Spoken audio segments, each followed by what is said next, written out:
In this LEGO City update, I'm going to be showing you how I upgraded our LEGO City beach from this into this. I think we can all agree that this is a huge improvement and I can't wait to show you how I did it. So to start off, I had to remove everything from our old beach. Something that I never would have realized if I didn't have your amazing comments and recommendations is that I needed to switch where the sand and the water were located because it didn't make sense to have the sand farthest from the city when it should be touching the city and have the ocean coming out outside of the shelf. Then I reconnected this back wall, this back retaining wall right here, and I fixed it as you can see on this right hand side. And then I started to create the new pattern that I have for our beach city wall. And I love it so much. It really reminds me of something that you would see actually touching the ocean, or if you would see at a city walk or a beach walk. And I really like the round arches and the cylinders as well. And it really gives some life to this pretty bland wall. Probably the most tedious part of this build was making the black fence on the top of the retaining wall, and this is because it is made up of so many little pieces. If you want to get a closer look at how we make this black part of the wall, check out our first LEGO City update video where we made this retaining wall. In our old LEGO City beach, there was no visible way for minifigures to get from the top level down to the beach itself, so I'm adding this staircase right here, and this is actually pretty much the same design as the staircase that we created for our train station LEGO City update video, so go check that out if you want another closer look. Another thing that always bothered me about our old LEGO City beach is that it didn't make any sense for the train tracks to just be running through the water, so that is why I am creating a bridge right here. But unfortunately, I had a lot of trouble coming up with a bridge that could curve with the curvature of the LEGO train tracks, and that is when I found TrixBrix. TrixBrix makes a lot of amazing custom pieces for LEGO cities and LEGO trains. And this isn't sponsored, I was sent these for free, but all opinions are my own. This is a ballast plate, and this is made with a special mold so that it can fit underneath the curved LEGO train tracks. And this is something that I've always wanted, and this just looks so perfect. You can't even tell that this isn't an official LEGO piece. I love it so much, and it was able to fill in these gaps perfectly, and it makes it look like our bridge is actually extending this far. And I definitely recommend going to check them out at TrixBrix.eu.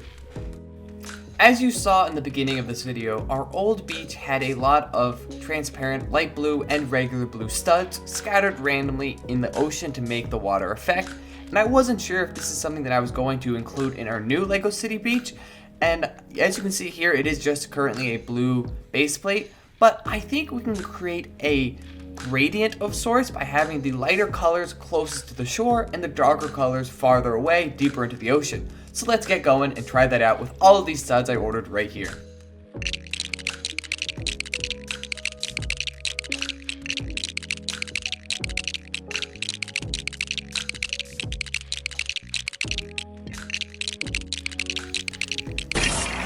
And here is the final product that you saw at the beginning of this video. I love how our LEGO City beach turned out so much, and it just seems so much more alive than it did before. The water turned out so great, and I love how all the minifigures are posed as well. So let's start off by taking a closer look at the train tracks. I did add a lot of tiles, 1x4 and 1x1 reddish brown tiles to add the actual train track rails themselves, and I also created this wooden fence to separate it, and I tried to think of something that I would see at an actual beach. This old man is over here, he is with his metal detector looking for metal, and this grandma is getting her grandkid some ice cream. And you can see in the back that there is a lot of vegetation, and this is something that I wasn't planning on adding, but I love how it turned out so much because on actual beaches, the farther you get away from the ocean, there is often a lot of vegetation and grass, and I also added these palm trees, which I love. And let's take a closer look over here. I do actually have a reference to SpongeBob SquarePants. As you can see that next to Stitch, there is a crab, a sponge, a starfish, and a squirrel. But besides that, on the beach, we got somebody coming in to scuba dive. We do, of course, have the old fisherman's store, which is a centerpiece of our beach. We have Darth Vader building a sandcastle, even though he doesn't like sand. We got this guy swimming with a floaty, and next to the lifeguard stand, we have a couple that is laying down and tanning. We do have a volleyball match going on, and we got this giant sandcastle being built by a mom and her daughter right here. Of course, here is a closer look at everything that I just mentioned, and you can see that we do have a seagull flying in the back, which I really like the effect of. Here is the staircase that we built earlier. We have a guy walking down, and at the bottom we have a girl holding her phone, and she brought her dog with her. I really love the water effect, and here is a better look at the buoy. I used Spider-Man's rope pieces to actually make the outline of this so that no swimmers accidentally swim over and get ran over by the train. Nobody would like that. Over here we do have some sea turtles swimming, and you can see with the edge of this plate that I use a bunch of 1x4 tiles so you can't tell that it is actually on top of a base plate.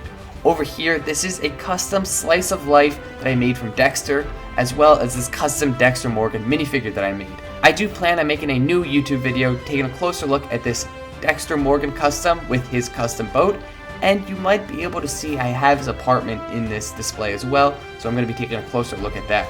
Next to the slice of life, we do have the Little Mermaid, Ariel herself. Let's just hope she's not seeing what's going on behind her. And next to Ariel, we have this guy who is on a kayak.